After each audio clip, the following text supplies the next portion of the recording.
शुद्धानन्दोरसंविद्युतिपदबहुलौदार्यवीर्यादिदेनुम् चितासन्तापलेपोद्भवमुखराशेषदोषातिदूरम् सद्भिर्वैराग्यभक्तिश्रुतिमतिनियतध्यानजज्ञानयोगात् गम्यं वन्दे मुकुन्दाविहममलमलं ब्रह्मवेदान्तवेद्यम् अभ्रमं भङ्गरहितम् अजडं विमलं सदा आनन्दतीर्थमतुलं भजे तापत्रयापहम् मूकोऽपि यत्प्रसादेन मुकुन्दशयनायते राजराजायते रिक्तो राघवेन्द्रं तमाश्रये आपादमौलिपर्यन्तं गुरूणामाकृतिं स्मरेत् चिरविघ्नाः प्रणश्यन्ति सिद्ध्यन्ति च मनोरथाः अर्थिकल्पितकल्पोऽयं प्रत्यर्थिगजकेसरी व्यासतीर्थगुरुर्भूयादस्मदिष्टार्थसिद्धये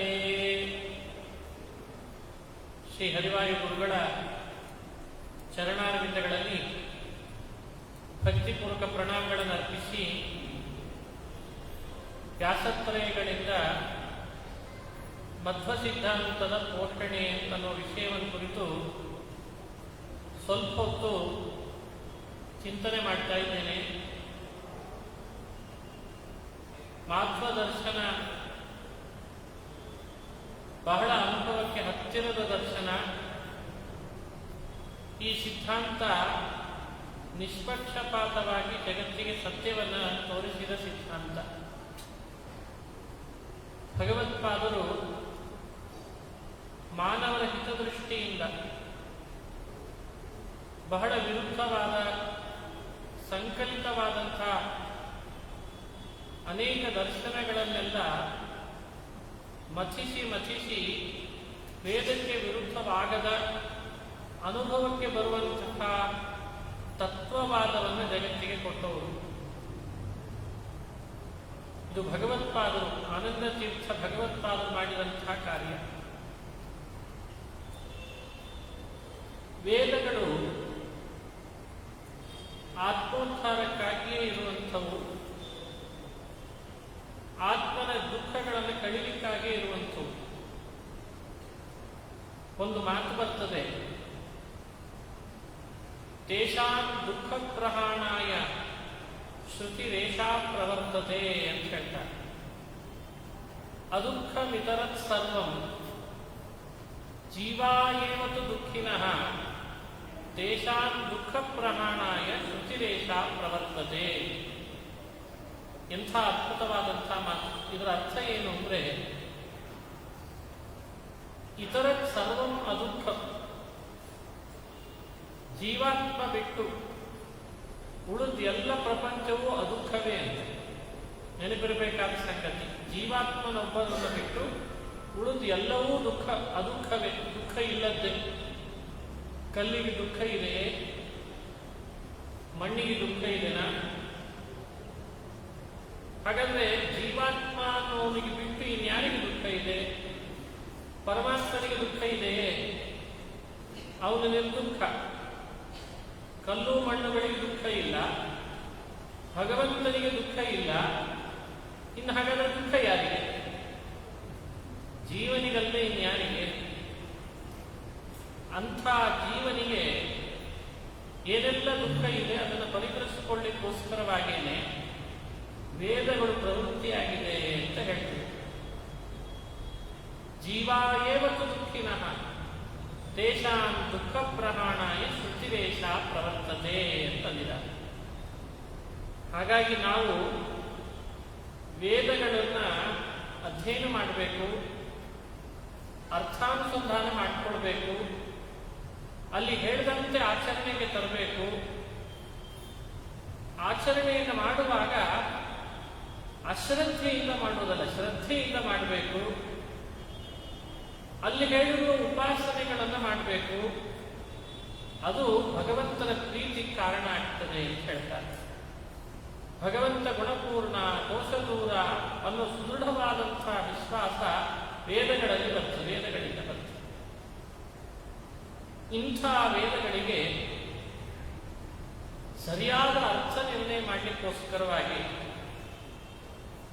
ನಾರಾಯಣ ವೇದವ್ಯಾಸನಾಗಿ ಅವತರಿಸಿ ಬ್ರಹ್ಮಸೂತ್ರಗಳನ್ನು ನಿರ್ಮಾಣ ಮಾಡಿದ.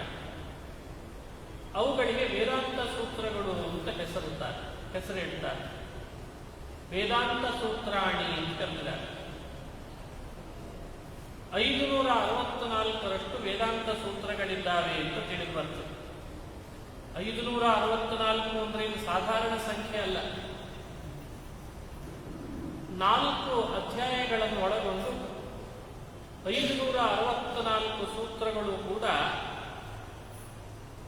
ಅನಂತ ವೇದಗಳನ್ನು ನಿರ್ಣಯಿಸಿಕೊಡ್ತಾರೆ. ಇದನ್ನ ನಾವಿಲ್ಲಿ ಚಿಂತನೆ ಮಾಡಬೇಕು. ಆ ವೇದಾಂತ ಸೂತ್ರಗಳನ್ನ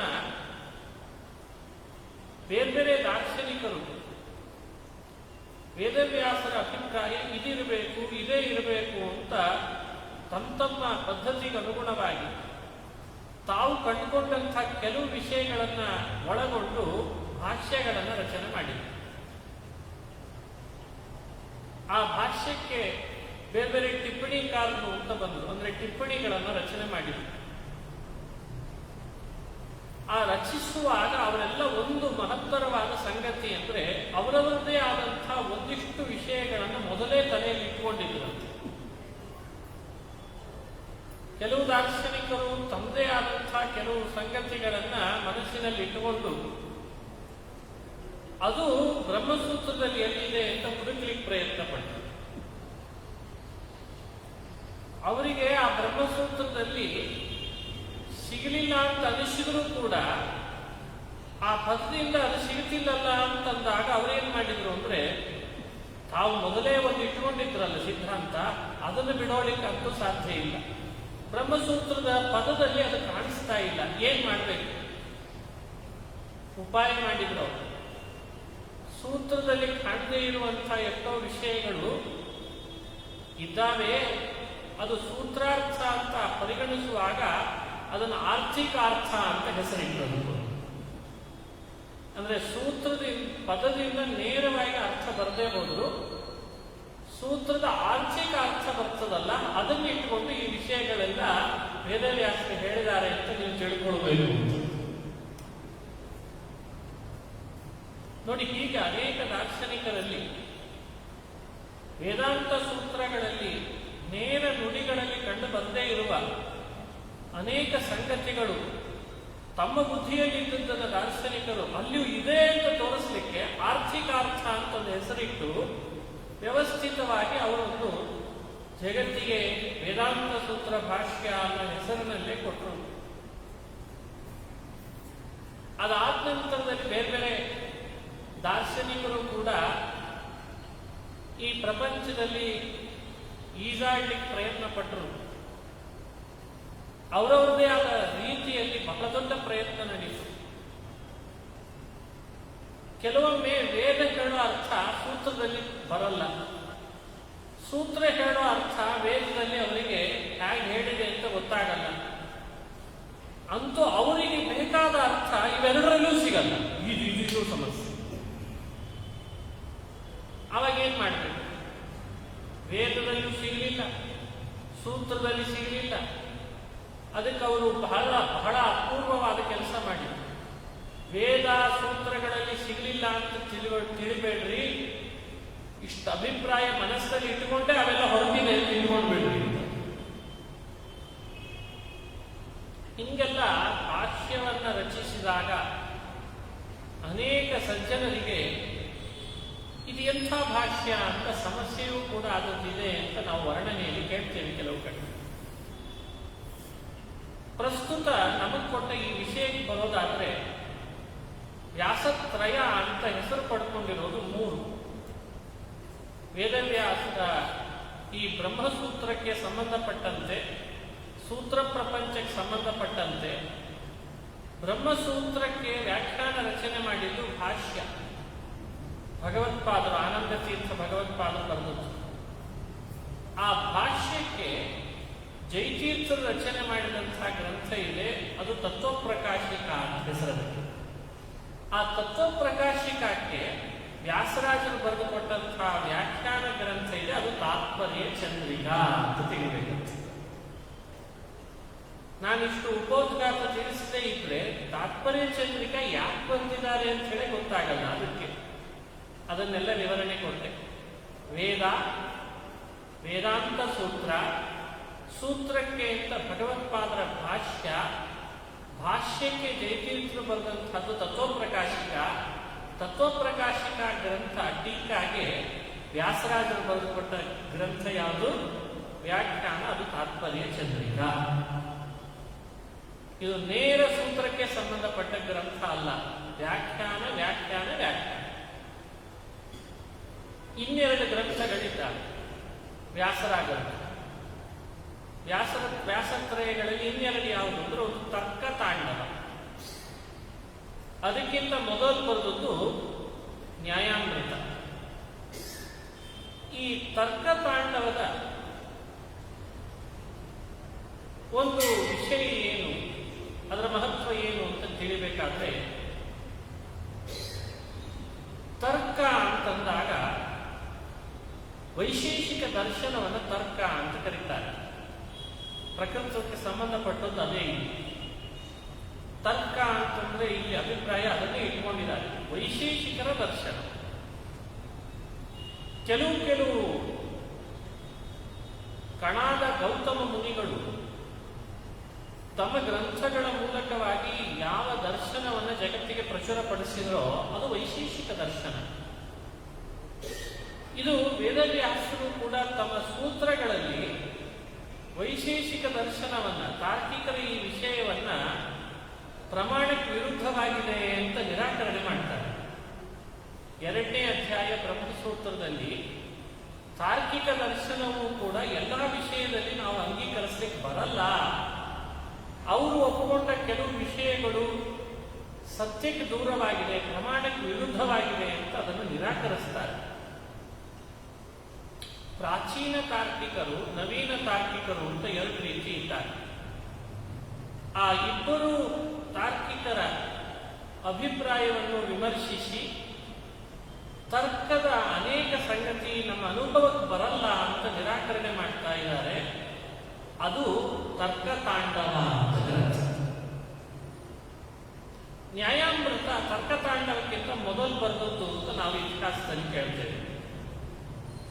ನ್ಯಾಯಾಮೃತದ ಬಗ್ಗೆ ಹೇಳೋದಾದ್ರೆ, ಇದರ ಹೆಸರು ಕೇಳಿದ್ರೆ ಒಳಗೇನಿದೆ ಅಂತ ಕೂಡಲೇ ಗೊತ್ತಾಗಲ್ಲ.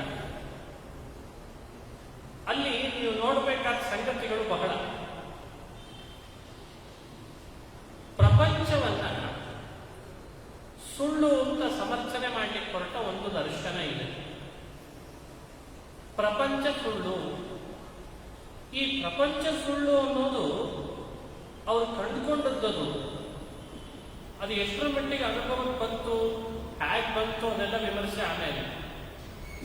ಅವರು ಕಂಡುಕೊಂಡದ್ದು, ಒಂದು ದಾರ್ಶನಿಕರು ಕಂಡುಕೊಂಡ ವಿಚಿತ್ರವಾದ ಒಂದು ವಿಷಯ.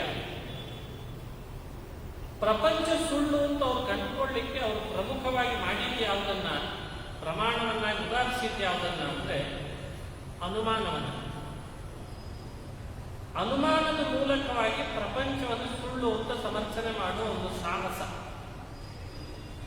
ಅದು ವಿಮತಂ, ಮಿಥ್ಯಾ, ದೃಶ್ಯತ್ವಾತ್, ಜಡತ್ವಾತ್, ಪರಿಚ್ಛಿನ್ನತ್ವಾತ್, ಅಂಶಿತ್ವಾತ್ ಅಂತ ಹೀಗೆ ಒಂದಿಷ್ಟು ಯುಕ್ತಿಗಳನ್ನು ಹೇಳಿ ಪ್ರಪಂಚ ಸುಳ್ಳು ಅನ್ನುವ ಸಮರ್ಥನೆಯನ್ನು ಮಾಡ್ತಾರೆ. ಈ ಯುಕ್ತಿಯ ಮೂಲಕವಾಗಿ ಪ್ರಪಂಚ ಸುಳ್ಳು ಅನ್ನೋ ಸಮರ್ಥನೆ ಮಾಡ್ತಾರಲ್ಲ ಆ ದಾರ್ಶನಿಕರು, ಒಂದು ನಾವು ಸತ್ಯವಾದ ವಿಷಯವನ್ನು ನೆನಪಿಟ್ಟುಕೊಂಡಿರಬೇಕು. ಒಂದೇ ವಸ್ತು ಒಂದೇ ಕಾಲದಲ್ಲಿ ಒಂದೇ ದೇಶದಲ್ಲಿ ಸುಳ್ಳು ಹೌದು ಸತ್ಯನೂ ಹೌದು ಅಂತೂ ಹೋಗ್ಲಿಕ್ಕೆ ಸಾಧ್ಯ ಇಲ್ಲ. ಹೇಳ್ಬೋದಾ ಹಾಗೆ? ಈಗಿರೋ ಕಾಗೆ ಅದು ಬೆಳ್ಳಗೂ ಇದೆ, ಈಗಿರೋ ನಮ್ಮ ಎದುರುಗಡೆ ಇರೋ ಕಾಗೆನೆ ಕಪ್ಪು ಇದೆ ಅಂತ ಅಂಗೀಕರಿಸ್ಬೋದಾ? ಹೇಳಿಕ್ ಬರ್ತದ? ಅಥವಾ ಜಗತ್ತಿನೊಳಗೆ ಸಮುದ್ರದ ನೀರು ಉಪ್ಪು ಇದೆ, ಸಮುದ್ರದ ನೀರು ಸಿಹಿನೂ ಇದೆ ಅಂತ ಹೇಳಿಕ್ ಬರ್ತದ? ಅಥವಾ ಮೊಲಕ್ಕೆ ಕೊಂಬು ಇದೆ, ಮೊಲಕ್ಕೆ ಕೊಂಬು ಇಲ್ಲ ಅಂತ ಹೇಳಿಕ್ ಬರ್ತದ? ಅಂದ್ರೆ ಸತ್ಯ ಯಾವಾಗಲೂ ಒಂದೇ ಇರ್ತದೆ. ವಿರುದ್ಧವಾದದ್ದನ್ನ ಎರಡು ಅಂತ ನಾವು ಎರಡನ್ನೂ ಅಂಗೀಕರಿಸ್ತೇವೆ ಅಂತ ಅನ್ನೋದು ವಿವೇಕಿಗಳ ಲಕ್ಷಣ ಅಂತೂ ಆಗಲ್ಲ. ಆನಂದ ತೀರ್ಥ ಭಗವತ್ಪಾದರು ಜಗತ್ತಿಗೆ ನಿರೂಪಿಸಿದಂತಹ ಕಾನ್ಸೆಪ್ಟು ಪ್ರಪಂಚದ ಸತ್ಯತೆ. ಈಗ ಪ್ರಪಂಚದ ಸತ್ಯತೆ ನಿರೂಪಿಸುವ ಅವರ ಕಾನ್ಸೆಪ್ಟಿಗೂ ಪ್ರಪಂಚ ಸುಳ್ಳು ಅಂತ ನಿರೂಪಿಸುವಂತಹ ಮತ್ತೊಂದೇನು ಕಾನ್ಸೆಪ್ಟ್ ಇದೆ ದಾರ್ಶನಿಕರಲ್ಲಿ, ಎರಡನ್ನೂ ನಾವು ಅಂಗೀಕರಿಸಲಿಕ್ಕಂತೂ ಸಾಧ್ಯ ಆಗಲ್ಲ. ಲೋಕದಲ್ಲಿ ನಾವೆಲ್ಲ ಪ್ರಬುದ್ಧರಿದ್ದೇವೆ, ಸಾಕಷ್ಟು ವಿಚಾರವಾದಿಗಳಿದ್ದೇವೆ, ವಿಮರ್ಶಕರು ಇದ್ದೇವೆ. ನಾವ್ಯಾರೇನು ಭಟ್ರಲ್ಲ. ಒಬ್ಬನೇ ವ್ಯಕ್ತಿ ಕೊಲೆ ಮಾಡಿದಾನೆ ಅನ್ನೋದು ಸರಿ, ಕೊಲೆ ಮಾಡಿಲ್ಲ ಅನ್ನೋದು ಸರಿ, ಒಪ್ಪಬಹುದ? ಅತ್ಯಾಚಾರ ಮಾಡಿದಾನೆ ಅನ್ನೋದು ಸರಿ, ಅತ್ಯಾಚಾರ ಮಾಡಿಲ್ಲ ಅನ್ನೋದು ಸರಿ, ಒಬ್ಬನೇ ವ್ಯಕ್ತಿ ಒಪ್ಪಬಹುದ? ಯಾವುದಾದ್ರೂ ಒಂದು ಸತ್ಯ ಇರಬೇಕು. ಈ ಅಭಿಪ್ರಾಯದಲ್ಲಿ ಹಿಂದಿನವರೆಲ್ಲ ಸತ್ಯವಂತ ಅಂತ ಹೇಳಿ ಏಕಂ ಸತ್ ಅನ್ನೋ ಶಬ್ದದ ನಿಜವಾದ ಅಭಿಪ್ರಾಯ ಇದು. ಅಂದ್ರೆ ಆ ಸ್ಟ್ರೆಸ್ ಎಲ್ಲಿ ಕೊಟ್ಟಿದ್ದಾರೆ ಅಂತ ನಾವು ಅರ್ಥ ಮಾಡಬೇಕು. ಏಕಂ ಸತ್ ವಿಪ್ರಾಹ ಬಹುಧಾ ವದಂತಿ. ಇವತ್ತು ಈ ವೇದವಾಕ್ಯವನ್ನು ಎಲ್ಲರೂ ತಮ್ಮ ತಮ್ಮ ಪ್ರವಚನದಲ್ಲಿ, ಭಾಷಣಗಳಲ್ಲಿ ರೆಫರೆನ್ಸ್ ಆಗಿ ಕೊಡ್ತಿದ್ದಾರೆ. ಬಟ್ ಏಕಂ ಸತ್ ಅಂತ ಆ ಸ್ಟ್ರೆಸ್ ಇದೆ ಅಲ್ಲ, ಸ್ಟ್ರೆಸ್ ಎಲ್ಲಿ ಕೊಡ್ತಿದೆ ವೇದ ಅಂತ ಅರ್ಥ ಮಾಡ್ಕೊಳ್ಳೋದು. ಅಂದ್ರೆ ವಿರುದ್ಧವಾದ ಮತ್ತೊಂದು ಪಕ್ಷ ಅದಕ್ಕೆ ಬಂದಾಗ ಅದನ್ನೂ ಒಪ್ತೇನೆ ಇದನ್ನೂ ಒಪ್ತೇನೆ ಅಂತಂತೂ ಸಾಧ್ಯ ಇಲ್ಲ ತಾನೆ. ಹಾಗಾಗಿ ಪ್ರಪಂಚ ಸತ್ಯ ಅನ್ನೋದನ್ನು, ಪ್ರಪಂಚ ಸುಳ್ಳು ಅನ್ನೋದನ್ನು ಎರಡನ್ನೂ ಅಂಗೀಕರಿಸ್ತೇನೆ ಅನ್ನೋದು ಅವಿವೇಕಿ ಅಂತ ಆಗ್ಬೇಕಾಗ್ತದೆ. ಯಾವುದಾದ್ರೂ ಒಂದಕ್ಕೆ ನಾವು ಅವಶ್ಯವಾಗಿ ಮೊರೆ ಹೋಗಲೇಬೇಕು. ಈ ವಿಷಯವನ್ನು ಆಧರಿಸಿ ಭಗವತ್ಪಾದರು ತಮ್ಮ ಗ್ರಂಥದಲ್ಲಿ ಪ್ರಪಂಚದ ಸತ್ಯತೆಯನ್ನು ಕುರಿತು ಸಾಕಷ್ಟು ಪ್ರಮಾಣಗಳನ್ನು ಉದಾಹರಿಸಿ ಅಸತ್ಯತೆಯನ್ನು ಹೇಳುವವರ ಮಾತುಗಳನ್ನು ಮತ್ತು ಅವರು ಕೊಟ್ಟಂತಹ ಇನ್ನಿತರ ಆ ಆಧಾರ ಅಂತ ಅನಿಸ್ಕೊಂಡದ್ದನ್ನ ಹೇಗೆ ಅರ್ಥೈಸಬೇಕು ಅನ್ನೋದು ಹೇಳ್ತಾರೆ. ಇದು ಭಗವತ್ಪಾದರು ಮಾಡಿದಂತಹ ಕೆಲಸ. ಅದು ಮುಂದುವರಿತು. ಅದು ಮುಂದುವರೆದ ಭಾಗವಾಗಿಯೇ ವ್ಯಾಸರಾಜರು ಪ್ರಪಂಚದ ಅಸತ್ಯತೆಯನ್ನು ಹೇಳಿಕೊಟ್ಟ ಏನು ಆಧಾರಗಳಿದ್ದಾವೆ ಅವು ಆಧಾರ ಅಂತ ಅನಿಸಲ್ಲ, ಅದು ಆಧಾರ ಅಂತ ಅನಿಸಲ್ಲ. ಹಾಗಾಗಿ ಪ್ರಪಂಚದ ಅಸತ್ಯತೆಯನ್ನು ನಿರೂಪಣೆ ಮಾಡಲಿಕ್ಕೆ ಆ ದಾರ್ಶನಿಕರು ಮಾಡಿದ ಪ್ರಯತ್ನ ಏನಿದೆ ಅದು ಸರಿಯಲ್ಲ, ಅದು ವ್ಯರ್ಥವಾಗ್ತದೆ ಅನ್ನೋದನ್ನ ನ್ಯಾಯಾಮೃತ ಅನ್ನೋ ಗ್ರಂಥದಲ್ಲಿ ನಿರೂಪಣೆ ಮಾಡಿಕೊಂಡು. ಹಾಗಾಗಿ ನಿಮಗೆ ಸ್ಥೂಲವಾದ ಪರಿಚಯ ನಾನು ಈಗಾಗಲೇ ಕೊಟ್ಟೆ. ವೇದಾಂತ ಸೂತ್ರಗಳಿಗೆ ಭಾಷ್ಯ ತತ್ವಪ್ರಕಾಶಿಕಕ್ಕೆ ವ್ಯಾಖ್ಯಾನ ರೂಪವಾಗಿ ಬಂದ ಗ್ರಂಥ ತಾತ್ಪರ್ಯ ಚಂದ್ರಿಕಾ ವೈಶೇಷಿಕ ದರ್ಶನ, ಪ್ರಾಚೀನ ತಾರ್ಕಿಕ ನವೀನ ತಾರ್ಕಿಕರನ್ನ ಅವರಲ್ಲಿ ಬಂದಂತಹ ಅನೇಕ ವಿಷಯಗಳನ್ನ ಯಾವುದು ಸರಿ ಯಾವುದು ತಪ್ಪು ಅನ್ನೋ ವಿಮರ್ಶೆಯನ್ನು ಮಾಡಲಿಕ್ಕೆ ಬಂದ ಗ್ರಂಥ ಅದು ತರ್ಕತಾಂಡವ. ಮತ್ತು ಪ್ರಪಂಚದ ಅಸ್ತಿತ್ವವನ್ನು ಅಲ್ಲಗಳೆದು ಪ್ರಪಂಚ ಸುಳ್ಳು ಅಂತ ಸಾಧಿಸಲಿಕ್ಕೆ ಹೊರಟು. ಮತ್ತು ಶ್ರುತಿಗಳಲ್ಲಿ ಕೆಲವು ಶ್ರುತಿಗಳು ಮಾತ್ರ ಪ್ರಮಾಣ, ಕೆಲವು ಶ್ರುತಿಗಳು ಅಪ್ರಮಾಣ ಅಂತ, ಕೆಲವು ಅತತ್ವ ವೇದಕ, ಕೆಲವು ತತ್ವಾವೇದಕ ಅಂತ ವೇದಗಳನ್ನು ಎರಡು ವಿಭಾಗ ಮಾಡಿ ಆ ವೇದಗಳ ವಿಭಾಗದ ಮೂಲಕ ಯಾವುದು ತತ್ವಾವೇದಕ ಅಂತ ಕೇಳಿದರೆ ತಮ್ಮ ವಿಷಯಗಳನ್ನು ಯಾವುದು ನಿರೂಪಿಸುವಂತೆ ತೋರ್ತದೋ ಅದಷ್ಟೇ ತತ್ವಾವೇದಕ, ತಮ್ಮ ಸಿದ್ಧಾಂತದ ವಿಷಯಕ್ಕೆ ಯಾವುದು ವಿರುದ್ಧವಾಗಿ ಇರುತ್ತದೋ ಅದೆಲ್ಲವೂ ಅತತ್ವಾವೇದಕ ಅಂತ ಹೀಗೆ ವೇದವನ್ನ ವಿಭಾಗಿಸುವ ಪ್ರಯತ್ನ ಮಾಡಿ ಒಂದು ದರ್ಶನ ಹೊರಟಿದೆ. ಬ್ರಹ್ಮನನ್ನು ವಿಭಾಗಿಸಿಬಿಟ್ಟಿದ್ದಾರೆ. ಏಕಮೇವ ಅದ್ವಿತೀಯಂ ಬ್ರಹ್ಮ ಅಂತ ಹೇಳಿ ಬ್ರಹ್ಮನನ್ನ ಏಕಮೇವ ಅಂತ ಯಾವ ದಾರ್ಶನಿಕರು ಬ್ರಹ್ಮನ ಬಗ್ಗೆ ಆಸ್ಥೆ ತೋರ್ತಾರೋ ಅಂಥ ಬ್ರಹ್ಮನಲ್ಲಿ ವೈವಿಧ್ಯವನ್ನು ಹೇಳಿದಂಥ ಒಂದು ದರ್ಶನ. ಇದು ಎಂಥ ವಿಚಿತ್ರ! ಅಂಥ ಬ್ರಹ್ಮನನ್ನ ಎರಡು ವಿಧ ಅಂತ ಮಾಡಿದ್ದಾರೆ. ಅಂದ್ರೆ ಒಂದು ನಿರ್ಗುಣ, ಸಗುಣ, ಅಥವಾ ಶುದ್ಧ ವಿಶಿಷ್ಟ. ಶುದ್ಧ ಬ್ರಹ್ಮ, ವಿಶಿಷ್ಟ ಬ್ರಹ್ಮ, ನಿರ್ಗುಣ ಬ್ರಹ್ಮ, ಸಗುಣ ಬ್ರಹ್ಮ. ಅಂತೂ ಇಂತೂ ಏಕಮೇವಾದ್ವಿತೀಯಂ ಅನ್ನುವ ಮಾತಿನಿಂದ ಯಾವ ಬ್ರಹ್ಮನ ಬಗ್ಗೆ ಏಕತ್ವವನ್ನು ಜಗತ್ತಿಗೆಲ್ಲ ಸಾರ್ತದೆ ಅಂತ ಹೇಳಿ ಶ್ರುತಿಯನ್ನು ಉದಾಹರಿಸಿದರೋ ಅವರಿಗೆ ತಮ್ಮ ಸಿದ್ಧಾಂತದ ಮಂಡನೆಗೆ ಸಮಸ್ಯೆ ಬಂದಾಗ ಬ್ರಹ್ಮನಲ್ಲಿ ಎರಡು ಮಾಡಿದ್ದಾರೆ. ಇದೊಂದು ವಿಚಿತ್ರವಾದ ದರ್ಶನ. ಬ್ರಹ್ಮದ್ವೈವಿಧ್ಯ, ವೇದದ್ವೈವಿಧ್ಯ, ಅಪೌರುಷೇಯವಾದ ಪರಮ ಪ್ರಮಾಣವಾದ ವೇದಗಳಲ್ಲಿ ತಮಗೆ ಬೇಡವಾಗಿದೆ ಅನ್ನೋ ಕಾರಣಕ್ಕೆ ಅಲ್ಲಿ ದ್ವೈವಿಧ್ಯ, ತತ್ವಾವೇದಕ ಅತತ್ವಾವೇದಕ ಅಂತ. ಪ್ರಪಂಚದಲ್ಲೂ ಬಾಯಲ್ಲಿ ಹೇಳಿಲ್ಲ ಅಷ್ಟೇ, ವಾಸ್ತವಿಕವಾಗಿ ದ್ವೈವಿಧ್ಯ ಹೇಳಿದ್ದಾರೆ ಒಳಗಡೆ. ಹೇಗೆ ಅಂದ್ರೆ ವ್ಯಾವಹಾರಿಕ ಸತ್ಯ ಪ್ರಪಂಚ, ಪಾರಮಾರ್ಥಿಕವಾಗಿ ಬ್ರಹ್ಮ ಮಾತ್ರ ಸತ್ಯ ಅಂತ ಹೇಳುವ ಸ್ಟ್ರೆಸ್ ಇದೆ ಅಲ್ಲ, ಹಾಗೆ ವಾಸ್ತವಿಕವಾಗಿ ಪ್ರಪಂಚ ಸುಳ್ಳು. ಅದು ಸುಳ್ಳು ಪ್ರಪಂಚ, ಸತ್ಯ ಪ್ರಪಂಚ ಅಂತ. ಹಿಂಗೆ ಡ್ಯುಯಲಿಸಂ ಅನ್ನೋದು ವಾಸ್ತವಿಕವಾಗಿ ಮಧ್ವ ಸಿದ್ಧಾಂತದಲ್ಲಿ ಕಂಡು ಬರ್ತದೆ ಅಂತ ಹೇಳೋಕ್ಕಿಂತ ಹೆಚ್ಚಾಗಿ ಬೇರೆ ಸಿದ್ಧಾಂತದಲ್ಲಿ ಕಂಡು ಬರ್ತದೆ ಅನ್ನೋದು ನಮಗೆ ಆಶ್ಚರ್ಯದ ಸಂಗತಿ. ಜಗತ್ತಿನಲ್ಲಿ ಜೀವಬ್ರಹ್ಮರ ಐಕ್ಯವನ್ನು ಬೋಧಿಸಿ ಡ್ಯುಯಲಿಸಂ ಅನ್ನೋದೇ ಇಲ್ಲ ಅಂತ ಹೇಳುವ ವ್ಯವಸ್ಥೆಯನ್ನು ಯಾರು ಹೇಳಲಿಕ್ಕೆ ಹೊರಟ್ರೋ ಅವರದೇ ಆದಂತಹ ದರ್ಶನವನ್ನು ಆಳವಾಗಿ ನಾವು ಚಿಂತನೆ ಮಾಡಲಿಕ್ಕೆ ಹೋದಾಗ ಅಲ್ಲಿ ದ್ವೈವಿಧ್ಯ ಜಾಸ್ತಿ ಕಾಣಿಸಿರ್ತದೆ. ಇದು ಎಂಥ ದುರಂತ ನೋಡಿ. ಈ ಥರದ ವಿಮರ್ಶಾತ್ಮಕ ದೃಷ್ಟಿಯನ್ನ ಯುಕ್ತಿಯುಕ್ತವಾಗಿ ಶ್ರುತಿಗಳನ್ನ ಸಾವಕಾಶ, ನಿರವಕಾಶ, ಯಾವ ಅಭಿಪ್ರಾಯದಲ್ಲಿ ಅರ್ಥೈಸಬೇಕು, ಉಪಜೀವ್ಯ, ಉಪಜೀವಕ, ಪ್ರತ್ಯಕ್ಷದ ಪ್ರಾಬಲ್ಯ, ಪ್ರತ್ಯಕ್ಷಕ್ಕಿಂತ ಶ್ರುತಿ ಯಾವಾಗ ಪ್ರಬಲ ಆಗ್ತದೆ, ಯಾವ ವಿಷಯದಲ್ಲಿ ಶ್ರುತಿಯನ್ನು ಪ್ರಮಾಣೀಕರಿಸಬಹುದು, ಪ್ರತ್ಯಕ್ಷ ಹಾಗೂ ಶ್ರುತಿ ಎರಡೂ ಸಮಾನವಾಗಿ ಬಂದಾಗ ಪ್ರತ್ಯಕ್ಷಕ್ಕೆ ಒತ್ತು ಕೊಡಬೇಕು ಯಾವಾಗ, ಶ್ರುತಿಗೆ ಯಾವಾಗ ಒತ್ತು ಕೊಡಬೇಕು, ಇಂಥ ಗಹನವಾದ ಚರ್ಚೆಯನ್ನು ಜಗತ್ತಿಗೆ ಅದ್ಭುತವಾದ ರೀತಿಯಲ್ಲಿ ನಿರ್ಮಿಸಿ ಕೊಟ್ಟಂತಹ ಮಹಾನುಭಾವರೇ ವ್ಯಾಸರಾಜರು. ಅದು ನ್ಯಾಯಾಮೃತ ಗ್ರಂಥದಲ್ಲಿ ಮಾಡ್ತಾರೆ. ಇದು ಅರ್ಥ ಆಗದೇ ಇರೋ ಗ್ರಂಥ ಅಲ್ಲ. ಇದು ಅರ್ಥ ಆಗಲ್ಲ ಅಂದ್ರೆ ಎಲ್ಲೋ ಒಂದ್ ಕಡೆ ವ್ಯಾಸರಾಜರು ಬೇಸರ ಪಟ್ಕೋತಾರೆ ಅಂತ ನನಗೆ ಅನಿಸ್ತದೆ.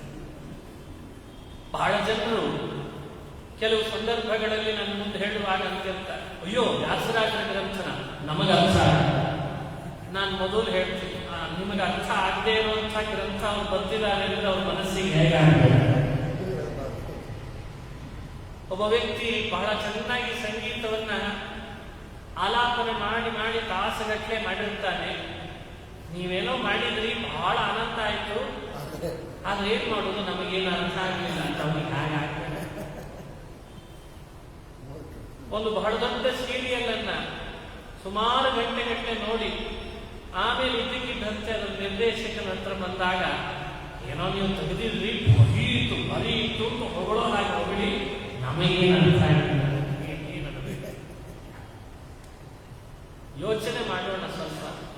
ಯಾವ ಶಬ್ದವನ್ನು ಯಾವ ಗ್ರಂಥದ ಮೇಲೆ ಬಳಕೆ ಮಾಡ್ತಿದ್ದೇವೆ, ಯಾರಿಗೆ ಅದು ತಾಗ್ತದೆ. ಹಾಗಾಗಿ ಅರ್ಥ ಆಗಲ್ಲ ಅನ್ನೋದು ದೊಡ್ಡಿಸ್ಕೇನ, ಅರ್ಥ ಮಾಡ್ಕೊಳ್ಳಿಕ್ ಬೇಕಾದಂಥ ಉಪಾಯ ನಾವು ಪಡಿತಾ ಇಲ್ಲ ಅನ್ನೋದು. ಅರ್ಥ ಆಗಲ್ಲ ಅಂದ್ರೆ ಮ್ಯಾಥಮೆಟಿಕ್ಸ್ ಅರ್ಥ ಆಗಲ್ಲ, ಸೈನ್ಸ್ ಅರ್ಥ ಆಗಲ್ಲ. ಅರ್ಥ ಆಗಲ್ಲ ಅಂತ ಕೂಡ್ರಿ ನೋಡೋಣ. ಅದು ಅರ್ಥ ಆಗಲಿಕ್ಕೆ ಏನ್ ಮೆಥಡ್ ಇದೆ ಆ ಮೆಥಡ್ ಯೂಸ್ ಮಾಡ್ತೀವಿ ಅಂತ ಅಲ್ಲೆಲ್ಲ ಹೋಗುವ ನಾವು ವ್ಯಾಸರಾಜರು ಬರೆದ ಗ್ರಂಥಗಳನ್ನು ಮಾತ್ರ ಅರ್ಥ ಆಗಲ್ಲ ಅಂತ ಶತಮಾನಗಟ್ಟಲೆ ಮನೆಯೊಳಗೆ ಪರಂಪರೆಯನ್ನೇ ಬೆಳೆಸಿಬಿಟ್ರು. ಅದಕ್ಕೊಂದು ಮಂಗಳಾರತಿ ಮಾಡಲಿಕ್ಕೆ ದೇವರ ಮನೆಯಲ್ಲಿ ಇರುವಂತೆ ಅದೆಲ್ಲ ಗ್ರಂಥಗಳನ್ನು ಕಟ್ಟಿಟ್ಟು ಅದ್ಯಾಕಂತ ವಿಚಿತ್ರವಾದ ಅದಕ್ಕೊಂದು ಹೆಸರು ಮಡಿವಂತಿಕೆ ಅಂತ ಕೊಟ್ಟು ಏನೆಲ್ಲ ಮಾಡಿಬಿಟ್ರಲ್ಲ ನಾವು. ಯಾವಾಗ ಬದಲಾವಣೆ ನಮ್ಮಲ್ಲಿ?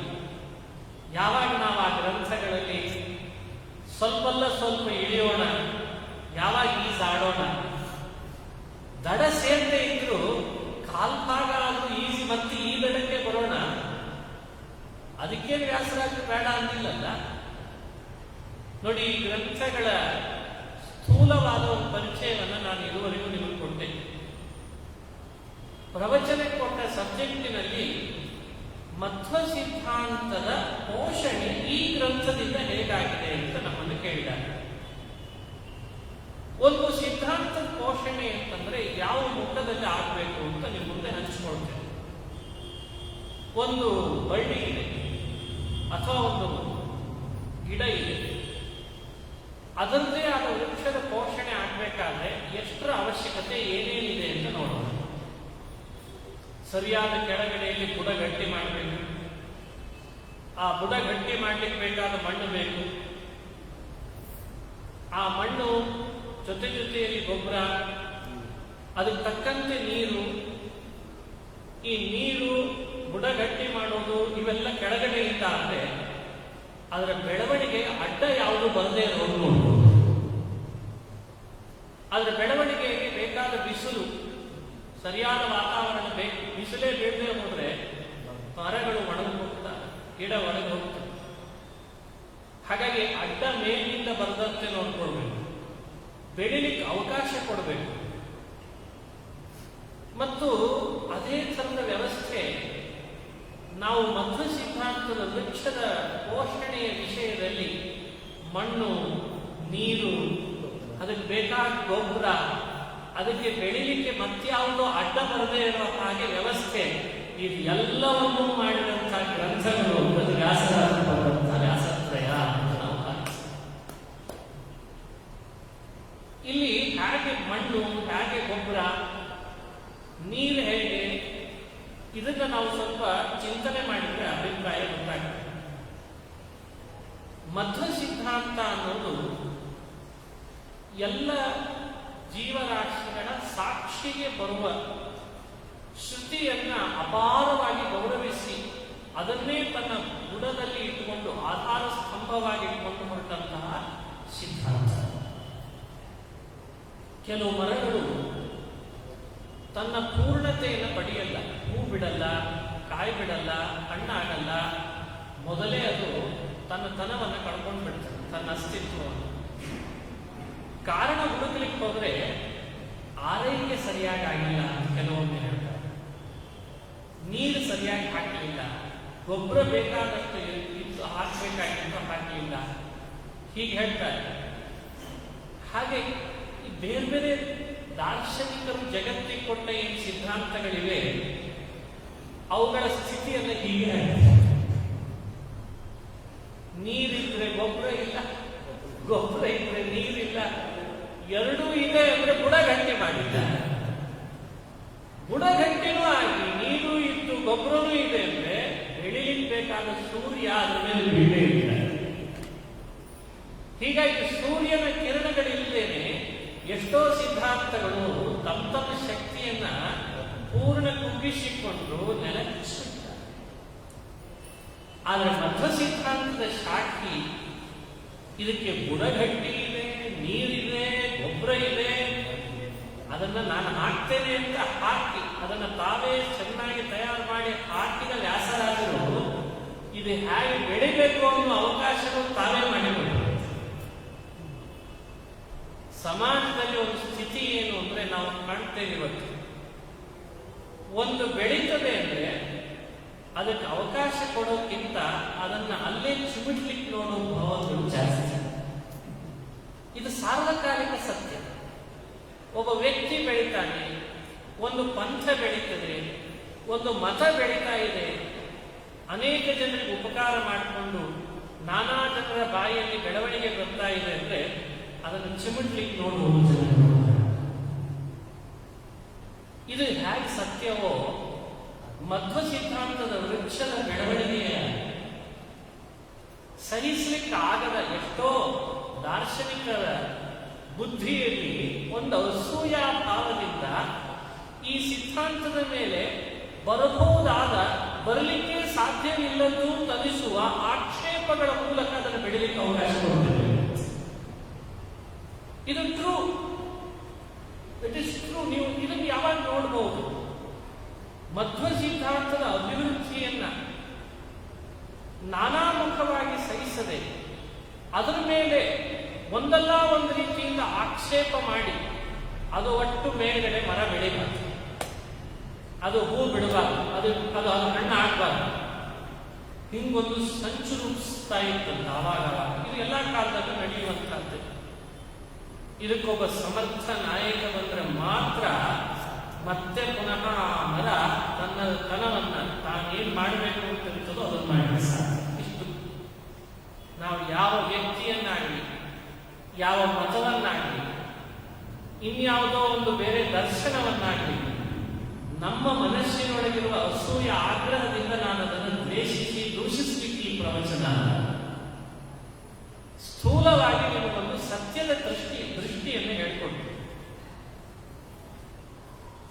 ವ್ಯಾಸರಾಜರು ಬಂದ ಕಾಲಘಟ್ಟ ಬಹಳ ಅದ್ಭುತವಾದ ಕಾಲಘಟ್ಟ, ವಿಷಕಲಿತವೂ ಆಗಿತ್ತು. ಅದರ ಹಿಂದೆ ಬಂದ ಅನೇಕ ದಾರ್ಶನಿಕರು, ಅವರ ಕಾಲದಲ್ಲೇ ಇದ್ದ ಎಷ್ಟೋ ದಾರ್ಶನಿಕರು, ಸಮಕಾಲೀನ ದಾರ್ಶನಿಕರು, ಅವರಿಗಿಂತ ಪೂರ್ವದಲ್ಲಿದ್ದ ವಿಷಮಕಾಲೀನ ದಾರ್ಶನಿಕರು ಈ ಮಧ್ವ ಸಿದ್ಧಾಂತಕ್ಕೆ ಸಂಬಂಧಪಟ್ಟ ಏನೆಲ್ಲ ವಿಷಯಗಳಿತ್ತೋ ಅವುಗಳ ಮೇಲೆ ಒಂದು ಆಕ್ರಮಣಕಾರಿಯಾದ ಪ್ರಯೋಗ ನಡೆಸಿದ್ರು. ಅಂದ್ರೆ ಭಗವತ್ಪಾದರು ಹಾಗೂ ಜಯತೀರ್ಥರು ಯಾವ ವಿಷಯವನ್ನು ಜಗತ್ತಿಗೆ ಆಗಲೇನೆ ಸ್ಫುಟವಾಗಿ ಹೇಳಿ ಹೋಗಿದ್ರೋ ಆ ಹೇಳಿ ಹೋದ ವಿಷಯದ ವಿಚಾರದ ಮೇಲೂ ಕೂಡ ಅದು ಸರಿಯಲ್ಲ, ಇದು ಸರಿಯಲ್ಲ, ಅದಕ್ಕೂ ಪ್ರಮಾಣ ವಿರೋಧ ನಾವು ಹೇಳ್ಬೋದು, ಇದಕ್ಕೂ ಪ್ರಮಾಣ ವಿರೋಧ ನಾವು ಹೇಳ್ಬೋದು ಅಂತ ಒಂದು ಬೇರೆ ರೀತಿಯಾದ ಆಕ್ರಮಣ ನಡೆದಿತ್ತು. ಆಗ ವ್ಯಾಸರಾಜರು ಈ ಥರದ ಆಕ್ಷೇಪಗಳಿಗೆ ಇರ್ಲಿ ಬಿಡು, ನಮಗೇನು ಸಂಬಂಧ, ನಮ್ದಷ್ಟನ್ನು ನಾವು ಹೇಳ್ಕೊಂಡು ಹೋದ್ರೆ ಸಾಕು ಅಂತ ಒಂದು ಧೋರಣೆ ಇದೆ. ನಾನು ಅದಕ್ಕೆ ಆವಾಗ ಉಪನ್ಯಾಸದ ಪ್ರಾರಂಭದಲ್ಲೇ ಹೇಳಿದೆ, ಒಂದೇ ಕಾಗೆ ಒಂದೇ ಕಾಲದಲ್ಲಿ ಈಗ ಗರಿನೂ ಅದ ಅನ್ನೋದನ್ನು ಒಪ್ಪಿಕೊಳ್ಳೋಣ, ಈಗಲೇ ಅದು ಬಿಳಿನೂ ಅದ ಅನ್ನೋದನ್ನು ಒಪ್ಪಿಕೊಳ್ಳಿಕ್ಕೆ ಆಗಲ್ಲಪ್ಪ.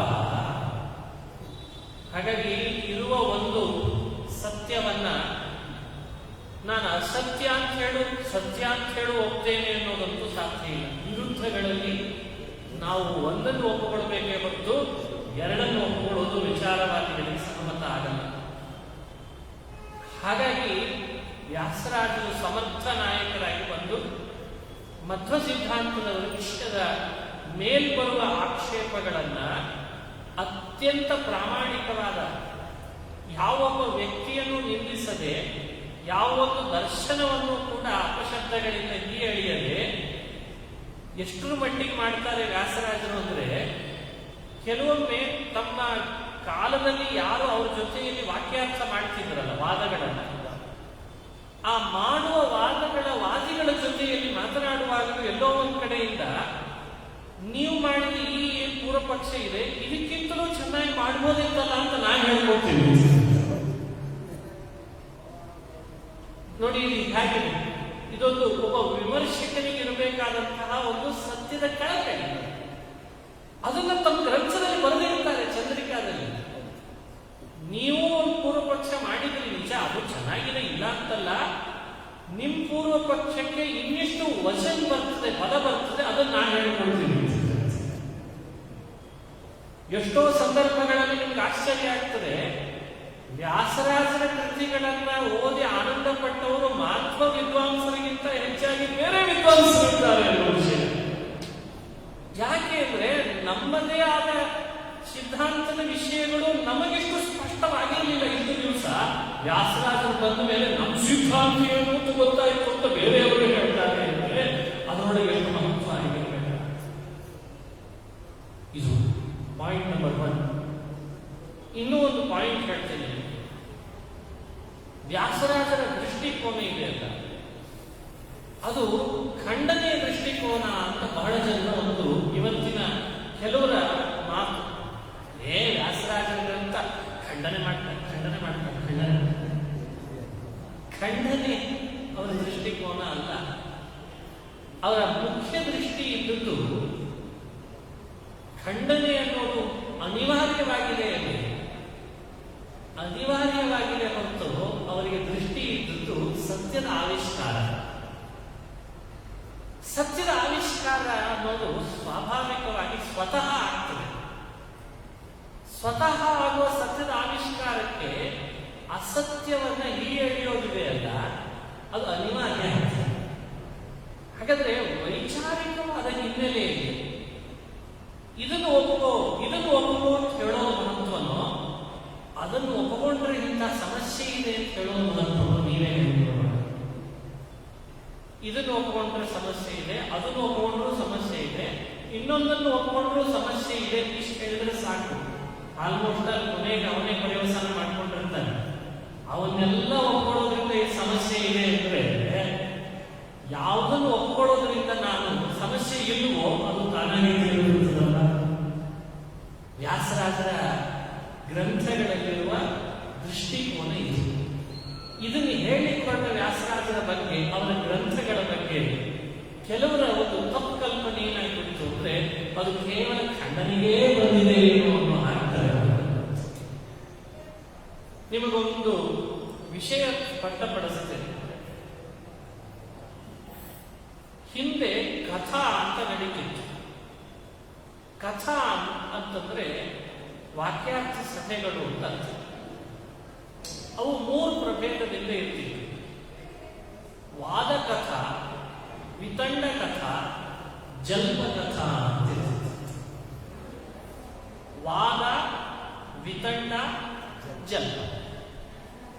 ವಾದ ಕಥಾ ಅಂತಂದ್ರೆ ಇಬ್ಬರು ಕುಳಿತುಕೊಂಡು ವಾದಿ ಹಾಗೂ ಪ್ರತಿವಾದಿಯ ರೂಪದಲ್ಲಿಯೋ, ಗುರು ಅಥವಾ ಶಿಷ್ಯನ ರೂಪದಲ್ಲಿಯೋ ಇಬ್ಬರು ಕುಳಿತುಕೊಂಡು ಒಂದಿಷ್ಟು ವಿಷಯಗಳನ್ನು ಚರ್ಚೆ ಮಾಡ್ತಾ ಒಂದು ಸತ್ಯವನ್ನ ಆವಿಷ್ಕಾರ ಮಾಡೋದಿದೆ ಅಲ್ಲ, ಇದಕ್ಕೆ ವಾದಕಥಾ ಅಂತ ಹೆಸರು.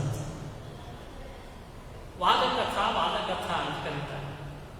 ಇದಕ್ಕೊಂದು ಇವತ್ತು ಉದಾಹರಣೆ ಕೊಡ್ಲಿಕ್ಕೆ ನಮಗೆ ಸ್ವಲ್ಪ ಸಮಸ್ಯೆ ಆಗಿದೆ ಇವತ್ತಿನ ಕಾಲದಲ್ಲಿ. ಯಾಕಂದ್ರೆ ಈಗೆಲ್ಲ ನಡೀತಾ ಇರೋ ವಿತಂಡವನ್ನ ನಿಮಗೆ ಉದಾಹರಣೆ ಕೊಡ್ಬೇಕು, ಅದು ಸಮಸ್ಯೆ ಅಲ್ವಾ? ಟಿವಿಯನ್ನು ನೋಡ್ತೀರಿ, ಇನ್ನಿತರ ಪೇಪರ್ನಲ್ಲಿ ನೋಡ್ತೀರಿ, ಎಲ್ಲಿ ನೋಡಿದ್ರು ನಿಮಗೆ ವಾದ ಕಥಾ ಸಿಗೋದು ಮಾಡಬೇಕು. ಯಾಕಂದ್ರೆ ವಾದ ಕಥಾದ ಡೆಫಿನೇಷನ್ ಏನು ಅಂದ್ರೆ ತತ್ವವನ್ನ ಜಗತ್ತಿಗೆ ನಿರ್ಣಯಿಸಲಿಕ್ಕೋಸ್ಕರನೇ ಮಾಡುವಂತಹ ಯಾವ ಒಂದು ಡಿಬೇಟ್ ಇದೆ ಅದಕ್ಕೆ ಏನಂತ ಹೆಸರಿಟ್ಟಿದ್ರಂತೆ ಹಿಂದೆ ವಾದ ಅಂತ ಕರೀತಾರೆ. ವಾದ ಕಥಾ. ಇನ್ನೆರಡಿದ್ದಾವಲ್ಲ, ಎರಡನೇದು ವಿತಂಡ, ಜಲ್ಪ. ಈ ಜಲ್ಪ ವಿತಂಡಗಳಲ್ಲಿ ಯಾವಾಗಲೂ ಕೂಡ ತತ್ವ ನಿರ್ಣಯಿಸುವ ಸಂದರ್ಭ ಬರಲ್ಲ. ಅಲ್ಲಿ ಏನ್ ಬರ್ತದೆ ಅಂದ್ರೆ ಪ್ರಸಿದ್ಧಿ, ಗೆಲುವು, ಸ್ಪರ್ಧೆ, ಪ್ರಸಿದ್ಧಿ, ಗೆಲುವು. ಆ ಉದ್ದೇಶದಿಂದ ಅವೆರಡು ಕಥೆಗಳು ಹೇಳ್ತಾರೆ. ನೋಡಿ, ಯೋಚನೆ ಮಾಡಿ. ವಿತಂಡ ಹಾಗೂ ಜಲ್ಪ, ವಾದ. ಈ ವಿತಂಡ ಜಲ್ಪದ ಪೂರ್ವಭಾವಿಯಾಗಿ ಯಾವಾಗಲೂ ವಾದ ಇರಲೇಬೇಕು.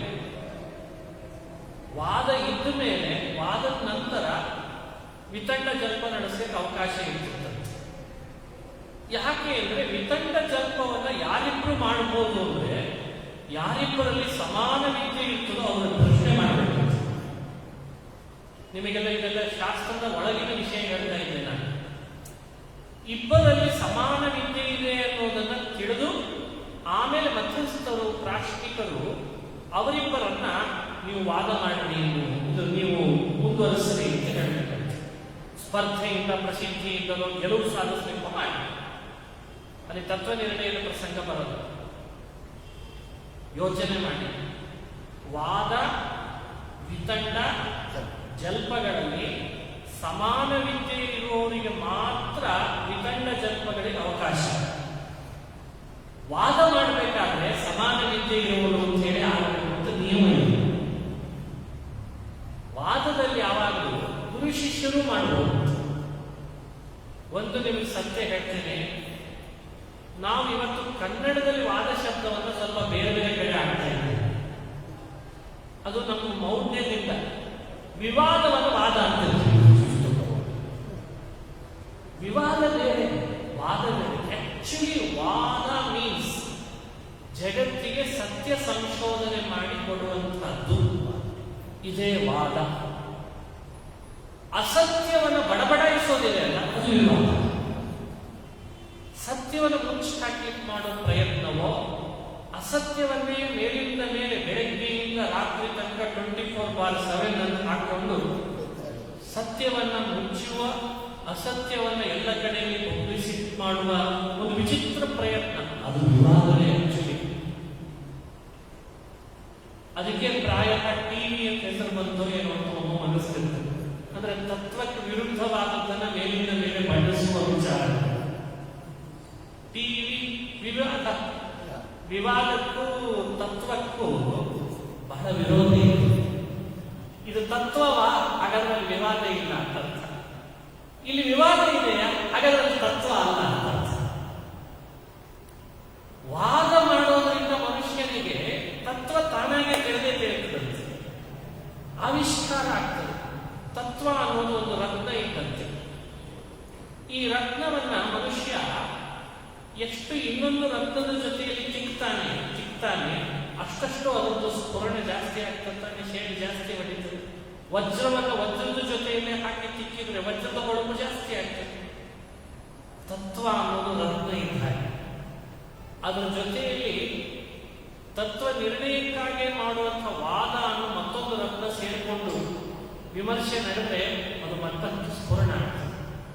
ಹಾಗಾಗಿ ಭಗವತ್ಪಾದರು ವಾದೇ ವಾದೇ ಜಾಯತೆ ತತ್ವಬೋಧ, ವಾದೇ ವಾದೇ ಜಾಯತೆ ತತ್ವಬೋಧ. ನೋಡಿ, ಇಷ್ಟೊತ್ತಂಕ ಹೇಳಿದ ವಿಷಯಗಳನ್ನು ನಾವು ಅರ್ಥೈಸಿಕೊಂಡಿವಿ. ತತ್ವ ನಿರ್ಣಯಕ್ಕಾಗಿ ಮಾಡುವುದೆಲ್ಲ ವಾದ. ಸಮಾನ ವಿದ್ಯೆ ಇದ್ದು ಗೆಲ್ಲುವ ಅಭಿಲಾಷೆ ಮೊದಲಾದವುಗಳನ್ನು ಇಟ್ಕೊಂಡು ಮಾಡೋದೆಲ್ಲ ಇದೆಯಲ್ಲ, ಅದು ವಿತಂಡ ಹಾಗೂ ಜನ್ಮ.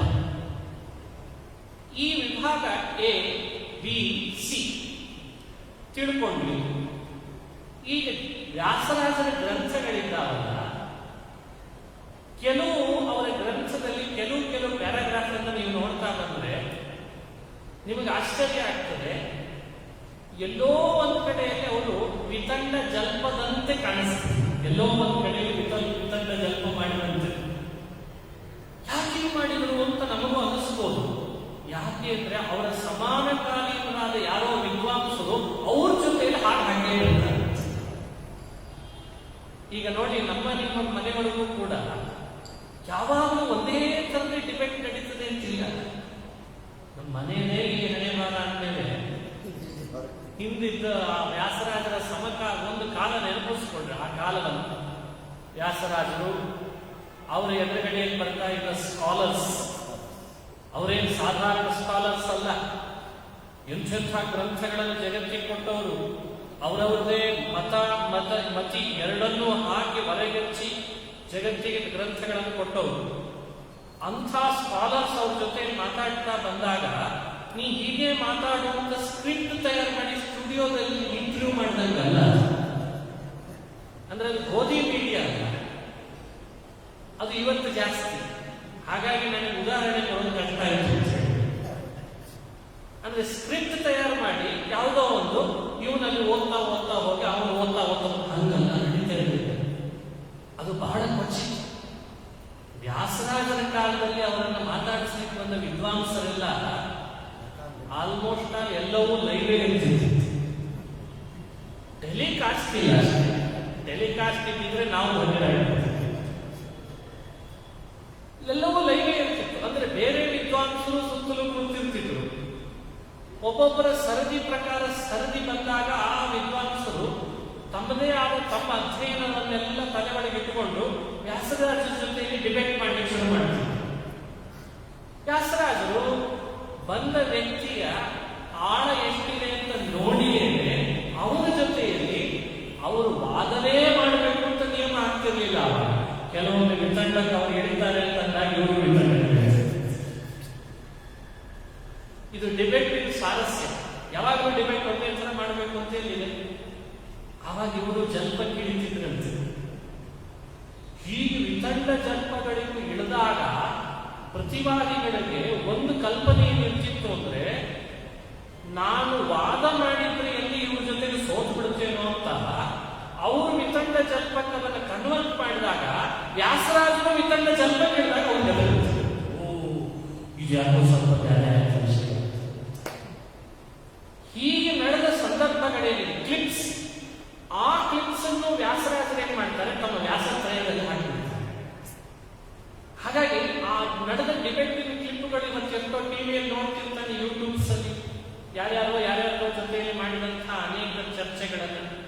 ಹಂಗೆ ವ್ಯಾಸರಾಜರ ಸಮಕಾಲದಲ್ಲಿದ್ದಂತಹ ಎಷ್ಟೋ ವಿದ್ವಾಂಸರ ಜೊತೆಯಲ್ಲಿ ಅವರು ಏನು ಪರಸ್ಪರವಾಗಿ ಮಾತನಾಡಿದ್ದಾರೆ, ಆ ವಿಷಯಗಳು ಅದು ವ್ಯಾಕರಣದ ವಿಷಯನೇ ಇರಬಹುದು, ಕೆಲವೊಮ್ಮೆ ಮೀಮಾಂಸಾ ಶಾಸ್ತ್ರದ ವಿಷಯ, ಕೆಲವೊಮ್ಮೆ ವೇದಾಂತ ಪೂರ್ವ ಮೀಮಾಂಸಾ ಅಥವಾ ಉತ್ತರ ಮೀಮಾಂಸಾ, ಕೆಲವೊಮ್ಮೆ ಬರೀ ಶ್ರುತ್ಯರ್ಥ, ಕೇವಲ ವೇದದ ಬಗ್ಗೆ ಮಾತಾಡ್ತಿರ್ತಾರೆ.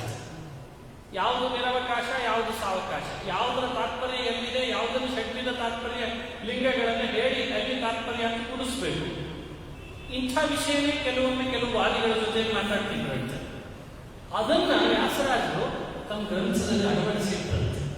ಸೊ ನಾನು ಹೇಳೋ ಪ್ರಕಾರ ನನ್ನ ಅನಿಸಿಕೆ, ಅವತ್ತು ಮೀಡಿಯಾ ಟೆಲಿಕಾಸ್ಟ್ ಮಾಡದೆ ಹೋದ್ರು ವ್ಯಾಸರಾಜರು ನಮಗೆ ತಮ್ಮ ವ್ಯಾಸತ್ರಯದ ಮೂಲಕವಾಗಿ ಟೆಲಿಕಾಸ್ಟ್ ಮಾಡಿಕೊಟ್ಟಿದ್ದಾರೆ ಎನ್ನುವುದನ್ನು ಅರ್ಥ ಮಾಡಿಕೊಳ್ಳೋಣ. ಇಲ್ಲಿ ಹ್ಯಾಕ್ ಮಾಡ್ತಾರೆ ಅಂದ್ರೆ ನಿಷ್ಪಕ್ಷಪಾತವಾದಂತಹ ಟೆಲಿಕಾಸ್ಟ್, ಅಂದ್ರೆ ಅಸತ್ಯಕ್ಕೆ ಅವಕಾಶ ಕೊಡಲ್ಲ. ನಾನು ಗೆದ್ದೆ ಅಂತ ಬರೆಯಲ್ಲ, ನಾನು ಸೋಲಿಸಿದೆ ಅಂತ ಹೇಳು ಬರೆಯಲ್ಲ. ಆಶ್ಚರ್ಯ ನಿಮಗೆ ನೋಡುವಾಗ ವ್ಯಾಸತ್ರಯದೊಳಗೆ ನಾನು ಗೆದ್ದೆ ಇಲ್ಲ, ನಾನು ಸೋತೆ ಇಲ್ಲ, ಅದ್ಯಾವುದೂ ಇಲ್ಲ. ಅವ್ರು ಮತ್ತೆ ಅದೊಂದು ಚೌಕಟ್ಟು ಹಾಕಿದ್ದಾರೆ. ಏನ್ ಚೌಕಟ್ಟು ಅಂತ ಹೇಳ್ತಿದ್ದೀನಿ, ಒಬ್ಬ ವಾದಿಯ ಜೊತೆ ತಾವು ಇನ್ನೊಬ್ಬ ಪ್ರತಿವಾದಿಯಂತಾಗಿಯೋ ಅಥವಾ ತಾವೇ ವಾದಿಯಾಗಿ ಮತ್ತೊಬ್ಬ ಪ್ರತಿವಾದಿಯಾಗಿಯೋ ಒಂದು ಕಲ್ಪನೆ ಮಾಡಿಕೊಂಡ್ರೆ ಆ ಚರ್ಚೆ ಮಾಡುವಾಗ ಅವರು ಮಾಡುವ ಪ್ರಶ್ನೆ ಇವ್ರು ಕೊಡುವ ಉತ್ತರ, ಇವ್ರು ಮಾಡುವ ಪ್ರಶ್ನೆ ಅವ್ರು ಕೊಡುವ ಉತ್ತರ, ಎರಡನ್ನು ಸೈಮಲ್ಟನ್ಸ್ಲಿ ಇಲ್ಲಿ ನಿರೂಪಿಸ್ತಾ ವ್ಯಾಸರಾಜರು ಕೊನೆಗವರು ಹೇಗದನ್ನ ಮುಕ್ತಾಯ ಮಾಡಿರ್ತಾರೆ ಅಂದ್ರೆ, ವ್ಯಾಸರಾಜರು ಈ ಥರದೊಂದು ದೋಷಕ್ಕೆ ನಿಮ್ಮಲ್ಲಿ ಅವಕಾಶ ಇರೋದ್ರಿಂದ ನಾನು ಅದನ್ನು ಒಪ್ಪೋದು ಸಮಸ್ಯೆ. ಅದು ನಾನು ಅಂತ ಹೇಳೋ ಬರೆಯಲ್ಲ, ನಿಮ್ಮಲ್ಲಿ ಈ ಥರದೊಂದು ದೋಷಕ್ಕೆ ಅವಕಾಶ ಇದೆ ಅಷ್ಟು ಬರೆದಿರ್ತಾರೆ. ಮೊದಲಿನಿಂದ ಕೊನೆಯ ತನಕ ಯಾವುದಾದ್ರೂ ಒಂದು ಕೋರ್ಟ್ನೊಳಗೆ ಡಿಬೇಟ್ ನಡೆದ್ರೆ, ಚರ್ಚೆ ನಡೆದ್ರೆ, ಅವ್ರು ಹೀಗೆ ಆಕ್ಷೇಪ ಮಾಡಿದ್ರು, ಇವ್ರು ಹೀಗೆ ಅದಕ್ಕೆ ಉತ್ತರ ಕೊಟ್ಟರು, ಇವ್ರು ಹೀಗೆ ಆಕ್ಷೇಪ ಮಾಡಿದ್ರು, ಅವ್ರು ಇದಕ್ಕೆ ಉತ್ತರ ಕೊಟ್ಟರು ಅಂತ ಹೇಳಿ ಒಂದಾದ್ಮೇಲೆ ಒಂದು ಮಾಡಿರ್ತಾರಲ್ಲ, ಹಾಗೆ ವ್ಯಾಸರಾಜರು ನಿಷ್ಪಕ್ಷಪಾತವಾಗಿ ಅವರ ವಾದವನ್ನು ತಮ್ಮ ವಾದವನ್ನು ಹೇಳಿ ಕೊನೆಗೊಳಿಸುವಾಗಲೂ ಕೂಡ ಈ ಒಂದು ದೋಷ ಅವರ ಮೇಲೆ ನಾನು ಹೇಳಿದ್ದೆ, ಅದಕ್ಕೆ ಅವರಿಂದ ಉತ್ತರ ಇನ್ನೂ ಬಂದಿಲ್ಲ. ಅಲ್ಲಿ ಇದು ಒಬ್ಬ ವಿಮರ್ಶಕರ ದೃಷ್ಟಿಕೋನ ಅಂತ ಅನಿಸಲ್ವೇ? ಇದನ್ನು ನೀವು ಗಮನಿಸಬೇಕು. ವ್ಯಾಸತ್ರಯ ಎಷ್ಟು ಅದ್ಭುತವಾಗಿದೆ ಅಂದ್ರೆ, ಮಧ್ವ ಸಿದ್ಧಾಂತದ ಮೇಲೆ ಬರ್ತಿದ್ದ ಆಕ್ಷೇಪಗಳು ಕೂಡ ಸಮಕಾಲೀನ ಆಕ್ಷೇಪಗಳು, ಅವರಿಗಿಂತ ಪೂರ್ವದಲ್ಲಿ ವಿಷಮಕಾಲೀನ ಗ್ರಂಥದಲ್ಲಿಯೂ ಬಂದಂತಹ ಆಕ್ಷೇಪಗಳು, ಅವುಗಳಿಗೆ ಉತ್ತರ ಕೊಡುವುದರ ಮೂಲಕವಾಗಿ ಮಧ್ವ ಸಿದ್ಧಾಂತದ ಪೋಷಣೆ ಎನ್ನುವುದು ವ್ಯಾಸರಾಜರಿಂದ ಆಗಿದೆ. ಇನ್ನು ಗೊಬ್ಬರ, ನೀರು ಇವೆರಡೂ ಹಾಕಿ ಬುಡ ಗಟ್ಟಿ ಮಾಡೋದು. ಗೊಬ್ಬರ ನೀರು ಹಾಕಿ ಬುಡ ಗಟ್ಟಿ ಮಾಡೋದು ಅಂದ್ರೆ ಮಧ್ವ ಸಿದ್ಧಾಂತದ ವೃಕ್ಷದ ವಿಷಯದಲ್ಲಿ ವ್ಯಾಸರಾಜರು ಹ್ಯಾಕ್ ಮಾಡ್ತಾರೆ, ಅದನ್ನೊಂದೆರಡು ಮಾತು ನಾನು ಹೇಳುತ್ತೇನೆ. ಇದೆಲ್ಲ ಸಾರಸ್ವತ ಪ್ರಪಂಚ. ಈ ಸಾರಸ್ವತ ಪ್ರಪಂಚದೊಳಗೆ ಪ್ರಮುಖವಾಗಿ ನಾವು ನೋಡಬೇಕಾದ ಅಂಶ ಬ್ರಹ್ಮಸೂತ್ರ ಇದೆ. ಈ ಸೂತ್ರದಲ್ಲಿ ಇನ್ನೊಂದು ಪದ ಹೆಚ್ಚಿರ್ಬೇಕಿತ್ತೇನೋ ಅಂತ ಕೆಲವೊಮ್ಮೆ ಪೂರ್ವಪಕ್ಷ ಮಾಡ್ತಾರೆ. ಇನ್ನೊಂದು ಎಕ್ಸ್ಟ್ರಾ ಪದ ಬೇಕಾಗಿತ್ತಿಲ್ಲಿ. ವ್ಯಾಸರಾಜರು ತಾವೇ ಆ ಪ್ರಶ್ನೆಯನ್ನು ಮಾಡಿಕೊಂಡು ಇನ್ನೊಂದು ಪದದ ಅವಶ್ಯಕತೆ ಇಲ್ಲ, ಇದ್ದು ಪದದಲ್ಲಿ ಆ ಅರ್ಥ ಬಂದಿದೆ ಅಂತ ಉತ್ತರ. ಇದು ನೋಡಿ ಗೊಬ್ಬರ ಯಾಕಂದ್ರೆ ವ್ಯಾಸರಾಜರ ಚಾಣಾಕ್ಷತೆಯನ್ನು ಮಧ್ವ ಸಿದ್ಧಾಂತದಲ್ಲಿ ಸಾಧಾರಣ ಅಲ್ಲ. ಹಿಂಗೆ ಜಯತೀರ್ಥರ ಸೆಂಟೆನ್ಸ್ ನಲ್ಲಿ, ಹಿಂಗೆ ಮಧ್ವಾಚಾರ್ಯರ ಸೆಂಟೆನ್ಸ್ ನಲ್ಲಿ ಇನ್ನೊಂದು ಪದದ ಅವಶ್ಯಕತೆ ಇದೆ ಅಂತ ಅನಿಸಿದಾಗೆಲ್ಲ ಇಲ್ಲ, ಇದ್ದು ಪದದಿಂದಲೇ ಆ ಅರ್ಥ ಬರ್ತದೆ ಅಂತ ಹೇಳಿಕೊಳ್ಳೋದು ಬೇಡ. ಇದು ವ್ಯಾಸರಾಜ.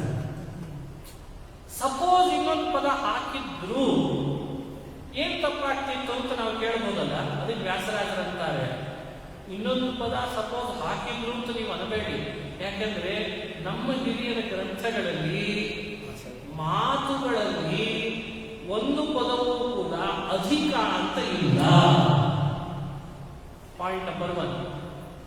ಎರಡನೇದು, ಕೆಲವೊಮ್ಮೆ ಆಧಿಕ್ಯ ದೋಷ ಪರಿಹಾರ ಹೆಂಗ್ ಮಾಡ್ತಾರೋ ಹಂಗೆ ಅವರ ವ್ಯಾಖ್ಯಾನಗಳಲ್ಲಿ ನ್ಯೂನತೆಯನ್ನು ಪರಿಹಾರ ಮಾಡ್ತಾರೆ.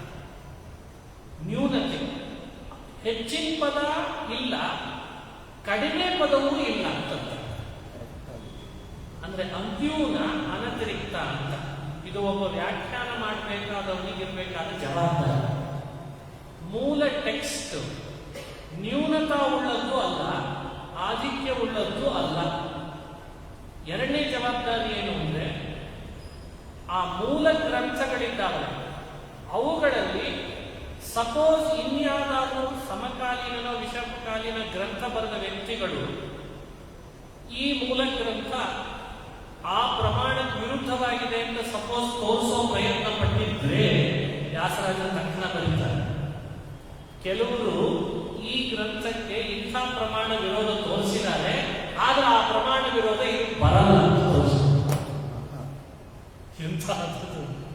ಪ್ರಮಾಣ ವಿರೋಧ ಇಲ್ಲ ಅಂತ ತೋರಿಸೋದು, ನ್ಯೂನತೆ ಆಧಿಕ್ಯ ಇಲ್ಲ ಅಂತ ತೋರಿಸೋದು, ಇದು ವಿಪರೀತ ಬೋಧಕ ಅಲ್ಲ ಅಂತ ತೋರಿಸೋದು, ಇದೆಲ್ಲ ಒಬ್ಬರ ಹಾಕಿದ್ದಾರೆ. ಇದನ್ನು ವ್ಯಾಸರಾಜ ಮಾಡ್ತಾರೆ. ಇನ್ನೊಂದು ಸ್ವಾರಸ್ಯ ಹೇಳ್ತೀವಿ. ಒಂದು ಸಾಂಪ್ರದಾಯಿಕವಾದ ಒಂದು ಅರ್ಥ ಅಂತ ಇರ್ತದೆ. ಸಾಂಪ್ರದಾಯಿಕವಾದ ವಿಷಯ ಇದು ಸಂಪ್ರದಾಯದಲ್ಲಿ ಹೇಳ್ಕೊಂಡು ಬಂದಿದ್ದಾರೆ.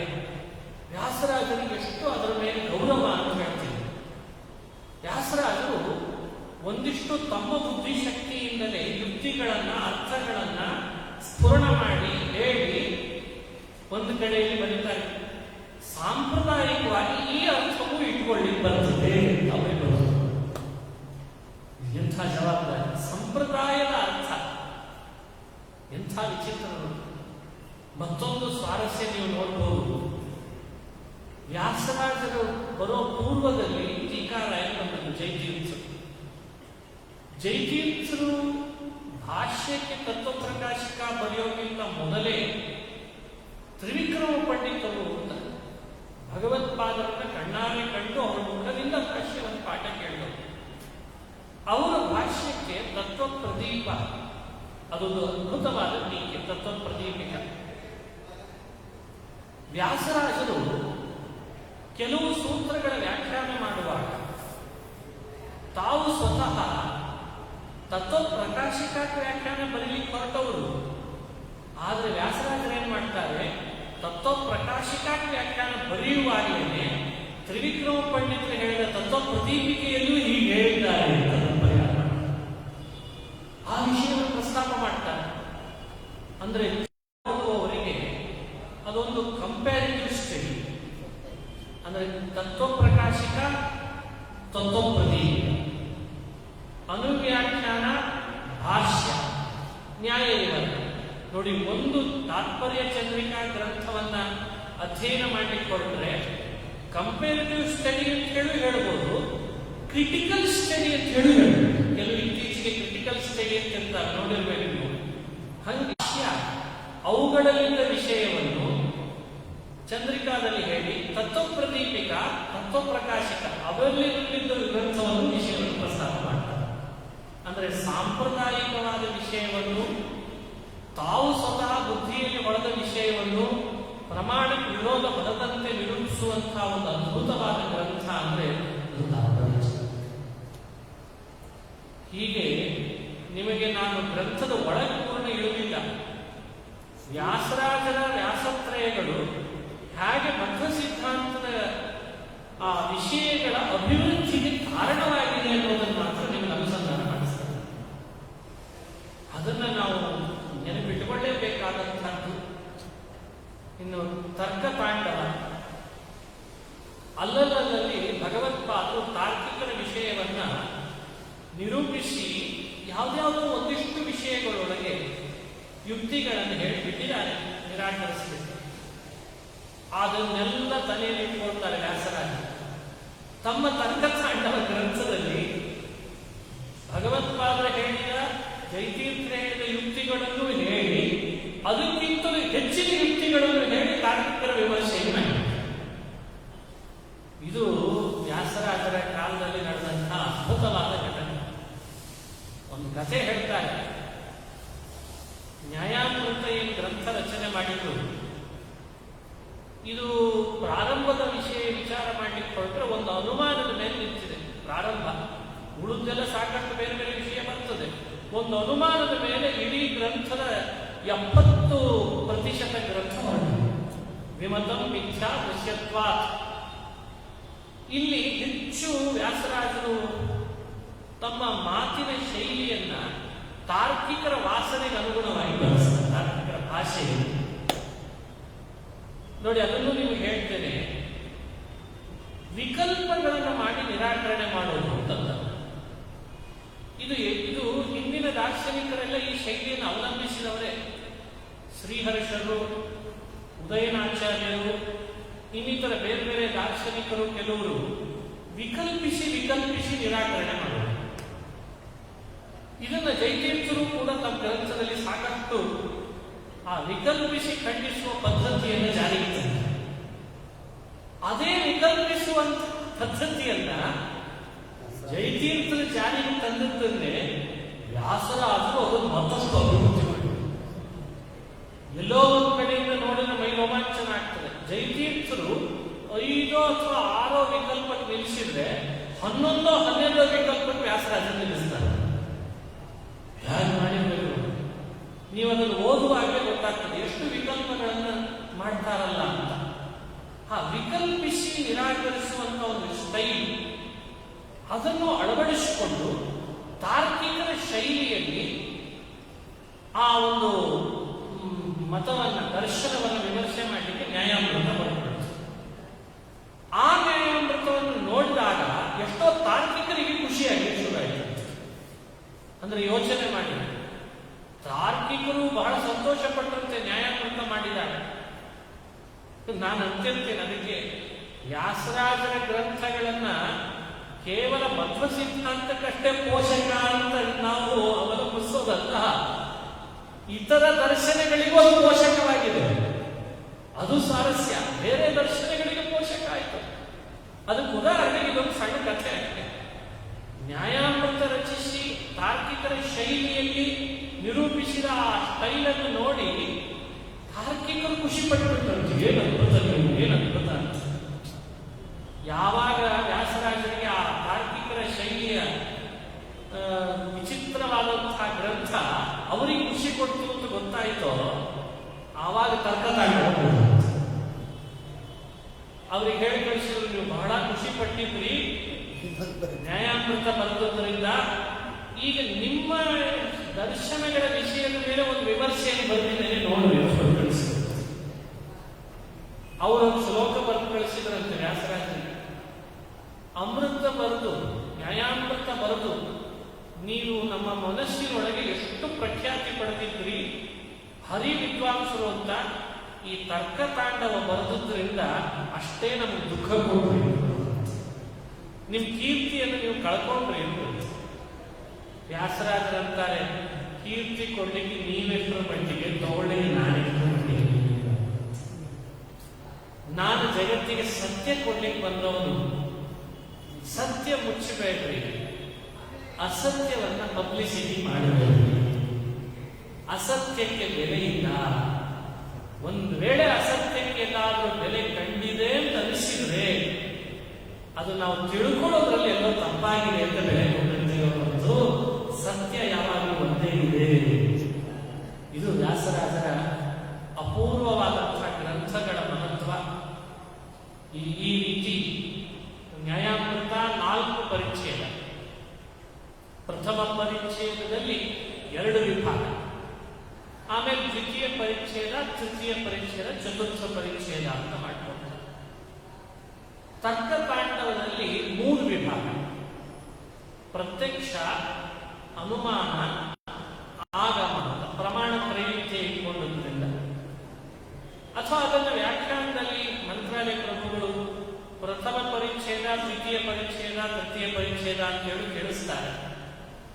ತಾತ್ಪರ್ಯ ಚಂದ್ರಿಕಾ ಗ್ರಂಥದಲ್ಲಿ ಅಧ್ಯಾಯ 2 ಬರೆದಿದ್ದಾರೆ, 2 ಅಧ್ಯಾಯ ಬರೆದಿದ್ದಾರೆ. ಅದರಲ್ಲಿ ಮೊದಲನೇ ಅಧ್ಯಾಯದ 4 ಪಾದಕ್ಕೂ ಕೆಲವು ಅಧಿಕರಣಗಳಿಗೆ ವಿಸ್ತಾರವಾದ ವ್ಯಾಖ್ಯಾನ, 2ನೇ ಅಧ್ಯಾಯದ 4 ಪಾದದಲ್ಲಿ ಕೆಲವು ಅಧಿಕರಣಗಳ ಸಂಕ್ಷೇಪ, ಕೆಲವು ಅಧಿಕರಣಗಳ ವಿಸ್ತಾರ. ಚಂದ್ರಿಕಾ ಗ್ರಂಥದಲ್ಲಿ ಸಮಯಗಳನ್ನು ಹೇಗೆ ವಿಭಾಗ ಮಾಡಬೇಕು ಅನ್ನೋ ಅದ್ಭುತವಾದಂತಹ ಚಿಂತನೆಗೆ ವ್ಯಾಸರಾಜರು ಜಗತ್ತಿಗೆ ಕೊಡ್ತಾರೆ. ಅಂದ್ರೆ ಯಾವ್ಯಾವ ವಿಷಯಗಳನ್ನು ನಾವು ಮಧ್ವ ಸಿದ್ಧಾಂತದ ಅಧ್ಯಯನ ಮಾಡುವಾಗ ಅತ್ಯಂತ ಅನಿವಾರ್ಯವೋ ತಿಳಿಲಿಕ್ಕೆ, ಯಾವುದು ಅಸ್ಪಷ್ಟವೋ, ಯಾವುದು ಅನುಕ್ತವೋ ಅದನ್ನೆಲ್ಲ ವ್ಯಾಸರಾಜರು ತಮ್ಮ ಗ್ರಂಥದಲ್ಲಿ ಅನುಸಂಧಾನ ಮಾಡಿಸ್ತಾರೆ. ಈ ಮೂಲಕವಾಗಿ ಮಧ್ವ ಸಿದ್ಧಾಂತಕ್ಕೆ ಒಂದು ಅದ್ಭುತ ಅಭಿವೃದ್ಧಿಯನ್ನ ಉಂಟು ಮಾಡಿದಂತಹ ಗ್ರಂಥ. ಚಂದ್ರ ಸಮುದ್ರದಲ್ಲಿ ಮೊದಲೇ ಉಕ್ಕೇರ್ತಾ ಇರ್ತದೆ ಅಲೆಗಳು. ಹುಣ್ಣಿಮೆ ಬಂದಂತೆ ಅದು ಸಮುದ್ರ ಮತ್ತಷ್ಟು ಉಕ್ಕೇರ್ತದೆ. ಹಾಗೆ ವ್ಯಾಸರಾಜರ ಗ್ರಂಥತ್ರಯಗಳು ಅದು ಚಂದ್ರ. ವ್ಯಾಸರಾಜರ ನಿರ್ಮಾಣ ಮಾಡಿದ ಕಾಲ ಅದು ಹುಣ್ಣಿಮೆ. ಆಗ ಮಧ್ವ ಸಿದ್ಧಾಂತದ ಸಾಗರ ಅದು ಅಭಿವೃದ್ಧಿಯನ್ನು ಪಡೆದಿದೆ ಅಂತ ನಾವು ಚಿಂತನೆ ಮಾಡ್ತೀವಿ.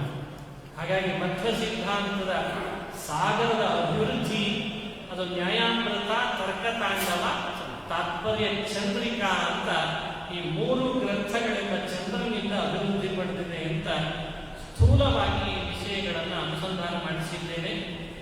ಇವತ್ತಿನ ಈ ಉಪನ್ಯಾಸವನ್ನು ಇಲ್ಲಿ ಮುಕ್ತಾಯ ಮಾಡಿದ್ದೇನೆ. ಪ್ರಸ್ತುತ ಪೀಠಾಧಿಪತಿಗಳಾದ ಶ್ರೀ ವಿದ್ಯಾಶ್ರೀ ಶ್ರೀಪಾದಗಳವರನ್ನ ಭಕ್ತಿಪೂರ್ವಕವಾಗಿ ನಮಿಸಿ, ನಾಳೆಯಿಂದ ವ್ಯಾಸರಾಜರ ಆರಾಧನಾ ಪರ್ವಕಾಲ. ವ್ಯಾಸರಾಜರ ಬಗ್ಗೆ ಸ್ಮರಣೆ ಮಾಡಿದ್ದು ಕಡಿಮೆ ಇದೆ, ಅವರ ಸ್ಮರಣೆಯಲ್ಲಿ ನಾವೆಲ್ಲ ತೊಡಗೋಣ ಅಂತ ಹೇಳ್ತಾ ಇವತ್ತಿನ ಮಾತನ್ನು ಮುಕ್ತಾಯ ಮಾಡ್ತೀನಿ. ಅಸ್ಮದ್ ಗುರುವಂತರ್ಗತ ತತ್ವಾಭಿಮಾನಿ ದೇವತಾ ಪ್ರೇರೇಪಕ ಭಾರತೀಯರ ಮುಖ್ಯ ಪ್ರಾಣಾಂತರ್ಗತ ಬಿಂಬರೂಪಿ ಭಗವಂತನ ಪಾದಗಳನ್ನು ಅರ್ಪಿಸ್ತೇನೆ. ಶ್ರೀಕೃಷ್ಣ.